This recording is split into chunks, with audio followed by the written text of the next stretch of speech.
Alright, so nagbabalik tayo sa ating violin tips and tricks. Ayan. So, before anything else, Happy New Year po sa lahat. No, I know I haven't been uploading as much because December has been very busy for a lot of us musicians. No, so medyo nag-lack na yung content natin. But I'll try to be more consistent. This January, try nating mag-upload weekly. No, as what we have been doing before. But there's just so much going on in my life right now aside from music, and a lot of things just came up. So ayan, pero try natin simulan. And for this video, let's talk about how do you play with a band, no? Kasi marami nagtatanong sa akin, especially na nag-post ako ng mga performances namin on TikTok, no? Tatanong sila, how do I play with a band, especially yung mga times na walang arrangements, no? As a violinist, paano ka lulugar? How will you place yourself in a certain setting, no? Yung iba nagtatanong about pag nasa music ministry sila ng church, no? Depende kung anong klaseng setup, no? But yun nga, ang sasagutin nating question is, what do you do, or what do you need to understand and know if you are playing with a group, no? Pero yun nga, walang exact arrangement for the violin, no? Ayan. So, yan yung sasagutin natin on today's video. Okay, so first things first, pag sinabi kasi nating band, there's a lot of things that could happen, no? Pwedeng yung band nyo may keyboard, guitar, ganyan, dalawa kayong melodic na instrument, no? So kung ano man yung setup na yun, pare-parehas lang din naman yung kailangan nating i-keep in mind, no? Which is, you have to understand that every one of you has a certain role or an expected part that you should be playing. Okay, so may mga instruments kasi na pang rhythms, no? So meron din naman mga lead instruments like the violin can be considered as such, no? Kasi minsan pag walang singer, usually tayo yung gumagawa ng melodies. Depende na lang yun kung may kasama kang saxophone or may kasama kang flute or may kasama kang iba pang lead na instrument. So nakadepende na yun. So basta ang tatandaan nyo lang is you have to create music together, especially kung walang mga arrangements. Of course, kung may arrangements, may mga scores na binabasa, or may gusto kayong i-follow na sound talaga, syempre mas maganda yun yung sundin mo. Pero kung wala ka talagang idea, tapos nilagay ka sa isang setting na parang, tutugtog tayo, violin yung instrument mo, ano yung kailangan mong gawin? Ano yung dapat mong gawin? Okay, so unang-una, you have to understand the music that you're playing. Syempre, alamin mo yung key, alamin mo yung mga hooks or yung mga riffs, mga melodies na lumalabas sa kanya. Especially kung may singer, no? Alamin mo, meron ba siyang parang melodic line na gustong palabasin or something like that. So, try to play those parts na alam mo, no? And then, wag mo syempre tatabunan yung singer. Kung may singer kayo, wag mo tatabunan yung singer. Ngayon, kung instrumental yung tinutugtog nyo and you are the lead instrument, play those melodies, no?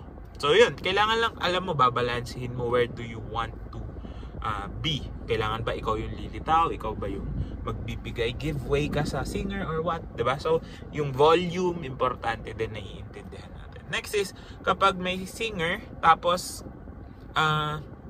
may iba pang mga lead instruments, tapos hindi ikaw yung gumagawa nun. Let's say, for example, dun sa isang song may sikat na sax solo. So, syempre, hindi ikaw yung gagawa ng sax solo. Paggawa mo dun sa instrument na yun.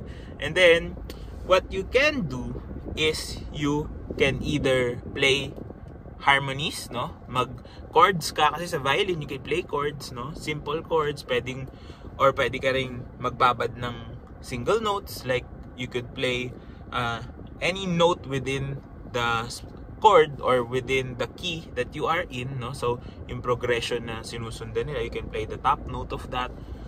Basta wag mo tutugtugin yung bass note kung meron kayong gumagawa ng bass line, no? So yun, mga things na you should consider. And also, you could also do secondary na melodies, no? So lalagyan mo ng third above or sixth below. Depende kung ano yung melody na ginagawa nung main melody mo. So, pwede mo siyang sabayan, pwede ding octaves, no? So, you have to find a way kung tasteful ba yung ginagawa mo.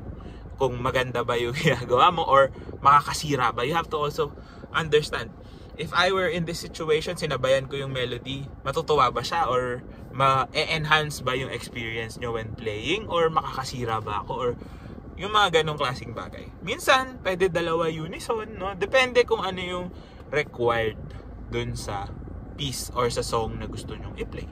So, you could do melodies, you could do harmonies, no?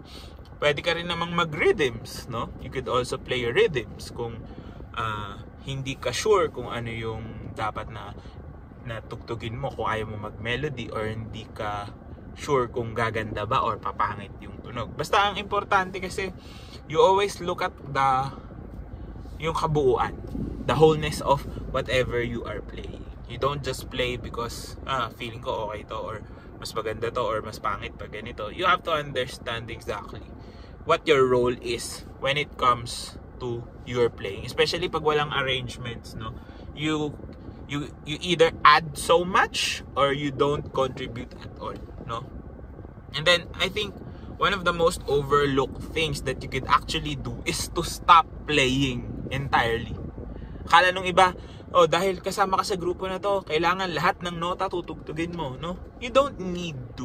If, for example, medyo solemn yung part, no? Hindi mo kailangan tugtugin lahat. You don't have to play all the time.